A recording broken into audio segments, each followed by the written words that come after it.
What's good, Gifted? Welcome back to Developing Your Gifts. I'm Steph Wood. So look, let's talk about branding.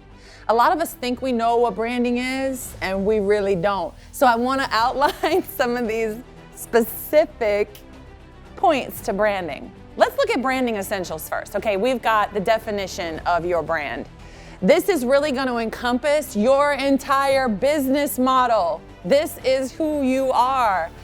And you've got to be really unique to that because it's you. So you got to define it. The next thing, it's your values. When we talked earlier about mission, vision, and value statements, in this course, this time, we're going to be helping you to achieve that mission statement, vision statement, and understand what the values are of your business.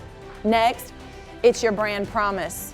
What are you promising to your clients? What does your brand say? What if I told you that before Colin Kaepernick decided that he wanted to kneel, do you think maybe he might have had an idea that he wanted to kneel? I'm just saying. Nobody ever does anything without having an intention behind it.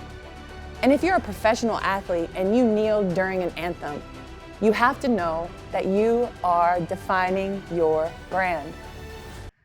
P.S. I stand by the kneel. I'm just saying. Okay, back to regular scheduled programming. Okay, look. You got to have a promise. So what does your brand say about you? What are you promising the people? What are you promising with the services you provide them? Timely, punctual, perfect, excellent.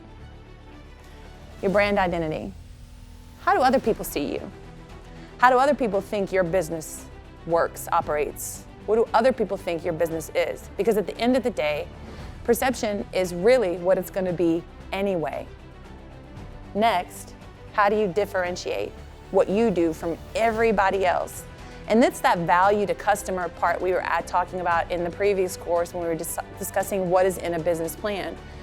When you differentiate yourself, you're setting yourself aside. You're setting yourself apart. Some of us really don't like to be set apart, but at the end of the day, being set apart, being set aside is exactly where God needs you in order to work on you, in order for you to be great in your business. Next, we have our messaging. This is really all in your marketing. Nowadays, people are taking social media and thinking that if they just post on social media that they can start to market their business. If I say nothing else in this course, I want to be very clear that posting on social media is just that. It's just posting on social media. It's become what I call relevant content. And relevant content is necessary, but it's not necessarily going to drive your business. So your messaging has to be really great. It has to catch an eye. It has to tell your story. And you've got to throw actual digital marketing dollars, Facebook marketing dollars behind your push, or else not as many people are going to see it as you quite possibly think. Next, your experience tells a lot about your brand. If you're someone that's brand new, your brand is brand new. If you're someone that's been in business for 15, 20, 30, 40 years, your experience becomes your brand. It becomes a part of your brand, and people pay for that. Finally, your market position.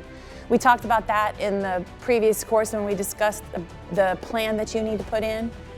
Your market position tells a lot about your brand. If you're a lower priced brand, you're going to be positioned in the lower priced market position. There's nothing wrong with that, just so long as you know that's where you are. Maybe you want to be an exclusive brand. You got to price that up a little bit higher. So the market position is going to tell a lot about your brand. For me, when I first started out with 2Give Management 5 years ago, I thought, you know what, I want to be the cheap alternative. But the problem is, our work was so good that it seemed like we were just overly giving and really not making ends meet. So when I looked at launching the Live Your Gifts firm as a personal entrepreneur, I knew that my experience and the achievements of the firm, having grossed over $6.5 million in grant funds, over $70,000 in business plan awards, 98% customer retention rate, 98% success rate in grant writing, and 57 companies built, launched, or relaunched, or rebranded in 5 years. Yeah, that changed our market position. Market position is important, and you have to assess that and know where you are at all times. So these are the parts of branding.